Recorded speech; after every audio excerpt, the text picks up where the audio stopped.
ৰহা মহেন্দ্ৰনাথ হাজৰিকাৰ প্ৰেক্ষাগৃহত যোৱা 1 জুলাইৰ পৰা পতঞ্জলি যোগপীঠ হৰিদ্বাৰৰ তত্বাৱধানত তথা ভাৰত স্বাভিমান ন্যাসৰ দ্বাৰা আয়োজিত আৰু ৰহা আদৰ্শ পতঞ্জলি যোগ সমিতিৰ মহিলা পতঞ্জলি যোগ সমিতি যুৱ ভাৰত কিষাণ সেৱা সমিতিৰ সৌজন্যত চলি থকা 25 দিনীয়া সহযোগ শিক্ষক প্ৰশিক্ষণ শিবিৰৰ দেওবাৰে সফল সমাপ্তি ঘটে। সমাপন সমাৰোহ উপলক্ষে দেওবাৰে পুৱা 5:30 বজাত যোগাচাৰ্য ৰামনিৱাস শৰ্মাৰ দ্বাৰা যোগাভ্যাস কৰাৰ পাছতে হোমযজ্ঞৰ আয়োজন হয় আৰু পুৰুষ মহিলা যুৱক যুৱতীয়ে গীত পৰিৱেশন কৰি সকলোকে আপ্লুত কৰাৰ লগতে প্ৰশিক্ষণ শিবিৰত অংশগ্ৰহণ কৰা 54গৰাকী শিক্ষাৰ্থীসকলক সহযোগ শিক্ষকৰ প্ৰমাণপত্ৰ প্ৰদান কৰাৰ লগতে শিক্ষাৰ্থীসকলৰ ফালৰ পৰা যোগাচাৰ্য ৰামনিৱাস শৰ্মাক এখনি ফুলাম গামোচা চেলেং জাপি আৰু সম্বৰ্ধনা পত্ৰৰে সম্বৰ্ধনা জনাই আশীৰ্বাদ লয়। ৰহা মহিলা পতঞ্জলি যোগ সমিতিৰ প্ৰভাৰী স্বৰ্ণলতা ভূঞাই আগধৰা সমাপন সমাৰোহত মৰিগাঁও জিলা ভাৰত স্বাভিমান প্ৰভাৰী ৰিণ্টুমণি বৰা, পতঞ্জলি প্ৰভাৰী বসন্ত কুমাৰ নাথ, ৰহা পতঞ্জলি যোগ সমিতিৰ প্ৰভাৰী কমল চন্দ্ৰ শৰ্মা, সহপ্ৰভাৰী বিনুবা ৰাজবংশী, সুনীল হাজৰিকা, যোগ শিক্ষক দিগন্ত ভূঞা, অৰূপ বৈশ্য, অসীম হাজৰিকা, মনোজ বৰুৱা, নগাঁৱৰ পৰা অহা যোগ শিক্ষক বেদপালজী সহ ৰহা, নগাঁও, মৰিগাঁৱৰ পৰা অহা যোগ শিক্ষক সহ শতাধিক প্ৰশিক্ষাৰ্থী আৰু গণ্যমান্য ব্যক্তিসকল উপস্থিত থাকে।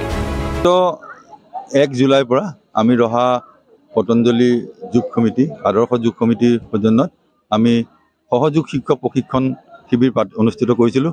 এই অনুষ্ঠানটো আমাৰ টোটেল 55গৰাকী শিক্ষাৰ্থীয়ে আমাৰ ইয়াত অংশগ্ৰহণ কৰিলে আৰু শিক্ষা গ্ৰহণ কৰিলে।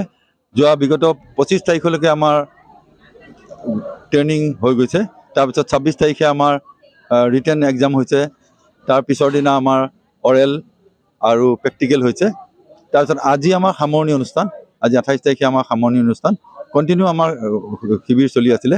আজি আমাৰ 28 তাৰিখে আজি আমাৰ সামৰণি অনুষ্ঠান। এতিয়া ইতিমধ্যে শিবিৰ হোৱাৰ পিছতে আমি হোম যজ্ঞ ইত্যাদি সমাপন কৰিলোঁ। কৰি আজি সকলোকে আমাৰ চাৰ্টিফিকেট তেওঁলোকে ইমান দিনে কৰা যি চাৰ্টিফিকেট দিয়া হয় পতঞ্জলি চাৰ্টিফিকেট হৰিদ্বাৰৰ, সেই চাৰ্টিফিকেট তেওঁলোকক আমি প্ৰদান কৰিলোঁ। এই পতঞ্জলি চাৰ্টিফিকেটৰ উপৰিও আমি অংগবস্ত্ৰ তেওঁলোকক প্ৰদান কৰিছোঁ আৰু ইয়াৰ পিছতে তেওঁলোকক কিছু লঘু আহাৰ গ্ৰহণ কৰি আজি আমাৰ সমাপন হৈছে।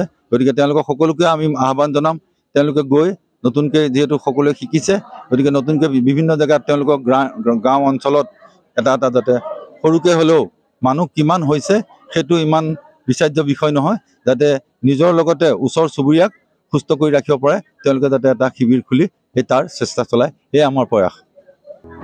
ৰহাৰ পৰা চয়েল খেতানৰ report, IND 365 Assam North east.